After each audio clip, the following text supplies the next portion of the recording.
उत्तराखंड सरकार के 1 वर्ष पूर्ण होने और राज्य सरकार द्वारा आम बजट पेश होने पर मसूरी में लोगों ने अपनी अलग अलग राय व्यक्त की। जहां कांग्रेस पार्टी ने सरकार को विफल बताया, वहीं भाजपाइयों ने सरकार को 100 में से 100 नंबर देकर सरकार की उपलब्धियों को गिनाया। मसूरी मंडल अध्यक्ष राकेश रावत ने कहा कि सरकार जनहित के कार्य कर रही है और सरकार के 1 वर्ष के कार्यकाल को समाप्त पखवाड़े के रूप में मनाया जाएगा। सर्वप्रथम तो मैं सरकार के 1 साल पूर्ण सफलतम पूर्ण होने के लिए बधाई देता हूं सबको। और आप भारतीय जनता पार्टी इसको एक सप्ताह पखवाड़ा के रूप में मनाएगी। इसमें 1 साल में धर्मांतरण कानून और नकल विरोधी कानून, आप ये देखिए कि आंदोलनकारियों के लिए 10% क्षैतिज आरक्षण, महिलाओं के लिए 30% आरक्षण और महिलाओं के लिए लखपति दीदी योजना, किसानों की आय को बढ़ाने के लिए पहला राज्य है जिन्होंने मंडवा और कोदय का MSP लागू की। मतलब कई ऐसी योजनाएं हैं जिससे गरीबों को फ़ायदा हो रहा है। देखिए, देश विकास की ओर है। आप ये भी देखिए कि इस बजट में पहले जहां 5 लाख तक के बाद टैक्स पड़ता था, अब 7 लाख तक गरीब आदमी को टैक्स के दायरे से बचा लिया है सरकार ने।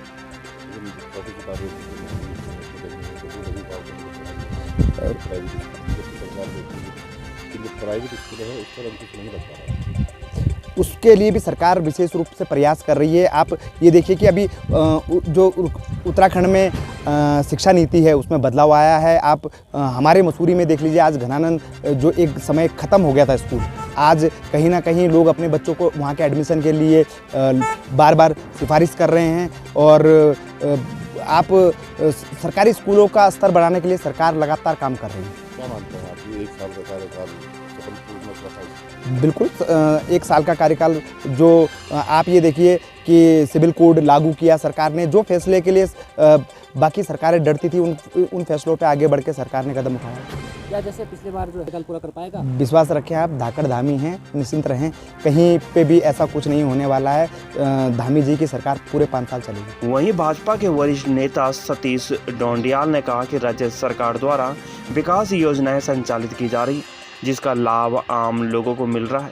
उन्होंने कहा कि मुख्यमंत्री पुष्कर सिंह धामी के नेतृत्व में राज्य चौमुखी विकास की ओर अग्रसर है। सरकार में आपने देखा होगा, जब से धामी सरकार आई है, चारों तरफ विकास की राह चारों तरफ और बढ़ी है। चाहे पानी की बात करो, बिजली की बात करो, सड़क की बात करो, रेलवे की बात करो, रोपवे की बात करो, हर जगह सरकार ने अपनी जो उपलब्धि हासिल करी है।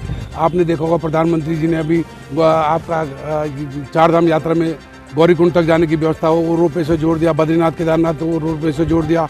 आप यहाँ तक कि हेमकुंड साहब की भी व्यवस्था जो है रोपवे से कर दी। चारों तरफ रोड कनेक्टिविटी, आपकी बिजली, ये सारी कनेक्टिविटी, जितनी रोड हो गई, सड़क हो गई, और सारी कनेक्टिविटी को सबसे जोड़ दिया गया। बिजली तो एक निरंतर विकास ऊर्जा प्रदेश है। 420 मेगावाट जो है सेंट्रल गवर्नमेंट स्टेट गवर्नमेंट को दे रही है। और अगर आप और प्रदेशों से हमारे टैरिफ को मिलाओगे तो और प्रदेशों से हमारे टैरिफ जो है 2-4 रुपये कमी मिलेंगे आपको, पर महंगे नहीं मिलेंगे। और 24 घंटे बिजली है। एक अकेला प्रदेश है पूरे देश में जहाँ 24 घंटे बिजली में कोई कटौती नहीं होती। बगल में आप और प्रदेशों को देख लो जहाँ थोड़ी बहुत कटौती है, हमारे यहाँ कोई कटौती नहीं है। पर्यटन की बात कर रहे हैं यहाँ पर, पर्यटन के से बहुत पीछे है अभी भी। पर्यटन के क्षेत्र में भी पीछे तो मैं नहीं कह सकता, लेकिन हम आगे बढ़ रहे हैं। हमारे जो है सतपाल महाराज की उपलब्धियाँ देख लो, उनका भी ध्यान यही है कि चारों तरफ जहाँ अगर सड़क जाने में दे रहे हैं वहाँ रोपवे से जुड़ा जाए। टूरिज्म के क्षेत्र में उन्होंने होम स्टे को सेंट्रल गवर्नमेंट के साथ मिलकर आगे बढ़ाया है, हजारों लोगों को रोजगार दिया है। और पर्यटन के क्षेत्र में प्रदेश काफ़ी आगे तरक्की कर रहा है। अभी टिहरी झील देखो तुम, परसों उद्घाटन हो गया था टिहरी झील का। सारी जितनी दुनिया जहान की चीज़ें सब टिहरी झील में आपको मिलेगी। जो जम्मू कश्मीर में जो टूरिज्म को फैसिलिटी मिलती थी टूरिज्म के नाम पे, चाहे वो पानी का जहाज हो, चाहे वो स्नो प्लेइंग हो, ये सब चीज़ें आपको उसमें मिलेंगी। बात करें सीधा असर पड़ रहा है, जब शराब सस्ती हो रही है। शराब सस्ती नहीं हो, आपका सोचना और समझना एक अलग है। मैं बताता हूँ सरकार का सोचना समझना क्या था। सरकार का सोचना समझना शराब में था कि जो तस्करी माफिया जो उत्तराखंड में शराब की तस्करी अगल बगल से कर रहे थे, तो उन्होंने कहा अगर अगल बगल से हम 20 रुपये शराब सस्ती रखेंगे तो तस्करी अपने आप खत्म हो जाएगी।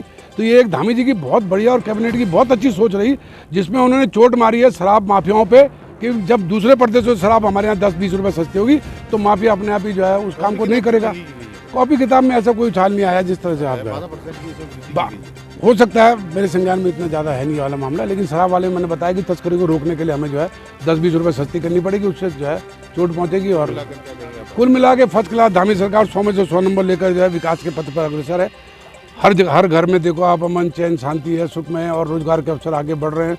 धामी सरकार फर्स्ट क्लास पूरा काम कर अंकिता भंडारी रही है, पूरे दमखम के सरकार लगी हुई है। धामी सरकार का कहना है कि जो भी इसके जिन्होंने ये अपराध किया है वो जो है पर्दे के पीछे नहीं रहेंगे, बहुत जल्द आपके सामने आएंगे। मूल निवास आपको पता है कि उसके लिए समिति बनी हुई है, समिति ने अपनी रिपोर्ट देनी है, अभी तक समिति की रिपोर्ट फाइनल नहीं हो पाई। वहीं कांग्रेस शहर अध्यक्ष अमित गुप्ता ने सरकार के 1 साल को असफल बताते हुए कहा कि आज प्रदेश की जनता महंगाई से त्रस्त है और जहां एक और कॉपी किताबों की दरें बढ़ा दी गई, वहीं शराब को सस्ते कर दिया गया है। इससे यहाँ का युवा नशे की ओर बढ़ रहा है। देखिए, जैसा कि आप जानते हैं कि प्रदेश सरकार को 1 साल कल पूरा होने वाला है और प्रदेश सरकार ने जो पहला बजट जो अपना रखा है, जो गैरसैंण में रखा है, वो बिल्कुल ही नकारात्मक बजट है, जिसमें शिक्षा, स्वास्थ्य, बिजली, पानी, गैस सिलेंडर, इन सब चीज़ों पे महंगाई लगातार बढ़ा दी गई है। वहीं देवभूमि जैसा प्रदेश, उत्तराखंड प्रदेश, इसमें शराब सस्ती करने की उनकी मंशा साफ दिख रही है कि वो इस प्रदेश को शराब में डुबो देना चाहते हैं और यहाँ के युवाओं को शराब की ओर आगे बढ़ाना चाहते हैं। जहाँ एक और कांग्रेस लगातार महंगाई की लड़ाई को लड़ रही है, वहीं उनका ध्यान भटकाने के लिए वो दूसरी ऐसे मुद्दों को आगे ला रही है। कभी किसी जांच को आगे ले जा रही है, कभी किसी बातों पर आगे ले जा रही है। अंकिता हत्याकांड का खुलासा आज तक नहीं कर पाई है, पेपर लीक मामले में आज तक आरोपियों को बंद नहीं कर पाई है। तो मैं तो कहूँगा कि भाजपा की जो ये सरकार है, जो 1 साल उसका जो कार्यकाल है, वो पूरी तरह का विफल कार्यकाल है और जनता इसका जवाब लगातार दे रही है और कांग्रेस उनकी आवाज़ बनकर लगातार इस लड़ाई को आगे लड़ती रहेगी। रणनीति रहेगी आपकी पूरे प्रदेश में आज करण महाराज जी हमारे जो प्रदेश अध्यक्ष हैं, उनके नेतृत्व में पूरे प्रदेश में आज शराब विरोधी जो नीति है उसके खिलाफ पूरे प्रदेश में पुतला फूंका जा रहा है प्रदेश सरकार का। और हमारी आगे की जो नीति है वो इसी प्रकार की रहेगी कि हम महंगाई के खिलाफ लगातार लड़ते रहेंगे जब तक ये भाजपा सरकार होश में नहीं आती। वहीं छावनी परिषद के पूर्व उपाध्यक्ष महेश चंद्र ने कहा कि प्रदेश में बिजली पानी के दरों में बेतहाशा वृद्धि की जा रही और राज्य सरकार का 1 वर्ष का कार्यकाल पूरी तरह से विफल है। उन्होंने कहा कि सरकार की साफ मंशा कि शराब के व्यापारियों को लाभ पहुंचाया जाए। मैं 1 साल के कार्यकाल को इस तरह से देखता हूं कि भाजपा की जो सफलता है वो सफलता यही है कि भाजपा पूरे प्रदेश को नशे की ओर ले जा रही है। जिस तरह से आप देख रहे हैं कि दारू को और सस्ता किया जा रहा है, सिर्फ इस प्रदेश को नशे की तरफ धकेला जा रहा है। चाहे आप किसी भी तरह का नशा देख लें और कहीं भी जो राहत इस धाकड़ धामी जी से थी, हमें कहीं भी लगता है कि कोई नज़र नहीं आ रही। आप सिलेंडर को देख लीजिए, अगर आप याद करेंगे तो 400 रुपये के मात्र का सिलेंडर बहुत महंगा लगता था, आज 1300 का जो पहुंच गया वो आज शायद महंगा नहीं लग रहा है। आज आप बिजली का रेट देख लीजिए, जो ऊर्जा प्रदेश हमारा है वहीं पे सबसे ज़्यादा महंगी आज बिजली बिक रही है। पानी को आप देख लेंगे, पानी भी आज लगातार पानी की भी वृद्धि कर दी गई। मैं समझता हूँ कहीं से भी जो आम जनता है उसको सिर्फ एकमात्र धर्म की अफीम सुंघाई जा रही है, उसके अलावा कुछ भी कहीं पे मुद्दे ऐसे नहीं है जिससे जनता को राहत मिल सके। अब ये बात भी मुझे कहनी पड़ेगी कि विफल रहा है। आप देखिए, मैं पहले भी कह चुका हूँ कि प्रदेश को सिर्फ नशा प्रदेश बनाया जा रहा है और इसके अलावा कुछ नहीं किया जा रहा है। देखिए, कांग्रेस तो अपने विपक्ष की जो भूमिका उसको लगातार निभा रही है। चाहे आप आज देखेंगे बेरोजगारों का मुद्दा हो, बेरोजगार संघ पर किस तरह से लाठीचार्ज किया गया है, वहाँ पे भी आपने कांग्रेस ने अपनी भूमिका निभाई है। चाहे सिलेंडर को लेके हो, चाहे किसी भी चीज़, लगातार कांग्रेस सिर्फ मांग ही कर रही है। पर मैं जनता से भी आह्वान करना चाहता हूँ कि जनता को आज क्या हो गया कि उनको महंगाई ही नज़र नहीं आ रही। मसूरी से नीरज सिंह की रिपोर्ट।